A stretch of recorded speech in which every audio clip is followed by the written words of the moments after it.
कहानी शुरू होती है एक घने जंगल के बीच से, जहां नदी का पानी चमक रहा है। यहाँ कुछ स्पेनिश सैनिक और उनके घोड़े हथियारों के साथ नदी के किनारे पर आते हैं। उनके कपड़े और कवच ऐसे चमक रहे थे जैसे मानो कि ये लुटेरे हों, और उन्हें देखकर ये लग रहा था कि शायद वो किसी खजाने की तलाश में यहाँ तक पहुँचे हैं। इनमें से एक सैनिक का नाम था जिबारो। लेकिन जिबारो बाकी सैनिकों जैसा नहीं था, क्योंकि ये बहरा है, वो कुछ भी सुन नहीं पाता और यही बात उसकी जिंदगी बदलने वाली है। तभी अचानक नदी से लहरें उठती हैं और पानी से बाहर निकलती है एक रहस्यमयी औरत जिसका नाम था सायरन। उसका पूरा शरीर अजीब अजीब सोने और कीमती गहनों से ढका हुआ है। उसकी चाल, उसका डांस और सबसे खास उसकी वो नुकीली आवाज। वो एक अजीब और जादुई गाना गाना शुरू करती है। वो गाना नहीं, दरअसल मौत की आवाज थी। जैसे ही उसकी आवाज हवा में फैलती है, सारे सैनिक जैसे पागल हो जाते हैं और उसकी तरफ आने लगते हैं। वहाँ पर खड़े सारे घोड़े बेकाबू होकर पानी में कूद जाते हैं और सिपाही पागलों की तरह अपनी ही तलवारें निकालकर एक दूसरे को घायल करने लगते हैं। कोई चिल्लाते हुए नदी में कूद जाता है तो कोई तड़प तड़प कर वहीं गिर जाता है। सारे लोग बस उसे पाना चाह रहे थे क्योंकि वो इतनी अट्रैक्टिव थी। सारे सैनिक उसे लालच भरी निगाहों से देख रहे थे। तभी कुछ ही पलों में वहाँ पर पूरा काफिला खत्म हो जाता है और उसमें से सिर्फ एक सैनिक ही जिंदा बचता है जिसका नाम था जिबारो। क्योंकि जिबारो बहरा है और वो सायरन की आवाज को सुन नहीं सकता, जिस वजह से सायरन की जादुई आवाज उस पर कोई भी असर नहीं करती। अब जिबारो वहाँ शांत खड़ा रहता है, उसके चेहरे पर कोई भी डर नहीं है। अब सायरन की नजर सिर्फ जिबारो पर ही टिक जाती है। वो पानी से नाचते हुए लहरों के बीच ऐसे झूम रही थी जैसे मानो वो जिबारो को अपने पास खींचना चाह रही थी, लेकिन जिबारो वहीं खड़े रहकर उसे घूर रहा था। जिबारो उसे बहुत ध्यान से देख रहा था। उसकी चमकीली आंखें, उसके होठ पर छोटे छोटे डायमंड्स लगे थे और उसका पूरा शरीर हीरों से जड़ा हुआ था।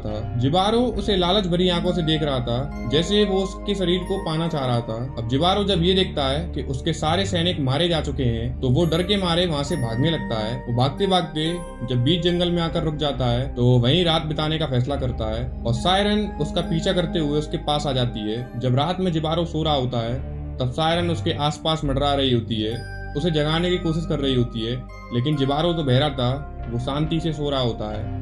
इसी वजह से सायरन भी उसके बगल में ही आकर सो जाती है। जब सुबह होती है और जिबारो उठकर सायरन को देखता है तो वो देखता ही रह जाता है क्योंकि उसकी आंखें चमक रही होती हैं। अब जिबारो की नजर पूरी लालच से भर चुकी थी, जिस वजह से वो उस पर टूट पड़ता है और वो उससे प्यार करने का नाटक करने लगता है।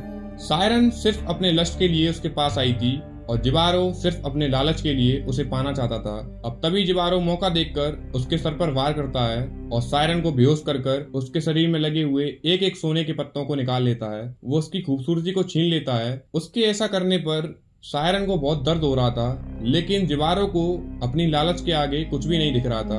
वो उसके शरीर से हर एक सोने का कण निकाल लेता है और उसके शरीर को वहीं पानी में फेंक देता है।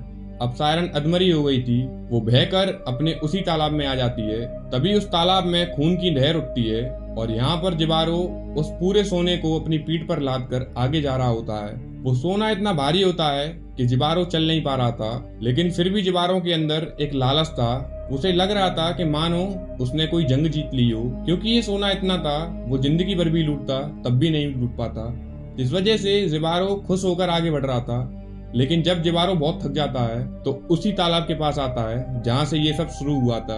वो आगे बढ़ता है और उस तालाब का पानी पीता है, लेकिन उस तालाब में तो खून की लहरें थी, जिस वजह से उस तालाब में सायरन का खून मिल चुका था। वो जैसे ही उस पानी को पीता है तभी उसके सुनने की शक्ति वापस आ जाती है, क्योंकि वो पानी भी जादुई हो चुका था। जब उसे अजीब अजीब आवाजें सुनाई दे रही थी तो वो पागल हो जाता है, लेकिन वो जैसे जैसे अपने आप को शांत करता है और वहीं बैठ जाता है। अब तभी सायरन जिंदा हो उठती है, क्योंकि वो जो तालाब था वो जादुई था। वो पानी से निकलती है और अपने सामने जिबारो को देखती है। तभी वो अपना मौत का गाना गाती है और जिबारो जो अब सुन सकता था वो उसकी उस आवाज की ओर आगे आने लगता है। वो अपने आप को बहुत रोक रहा था कि उसके पास ना जाए, लेकिन उसकी आवाज इतनी सुरीली थी कि वो खुद को रोक नहीं पा रहा था और अंत में जिबारो पानी में डूबकर मर जाता है। और इस कहानी से हमें ये सीखने को मिलता है कि आज की दुनिया भी इसी तरह से चल रही है। लोग सिर्फ मतलब के लिए ही आपके साथ हैं, अगर मतलब खत्म तो रिश्ता खत्म। ऐसे ही जिबारो और सायरन के बीच में हुआ।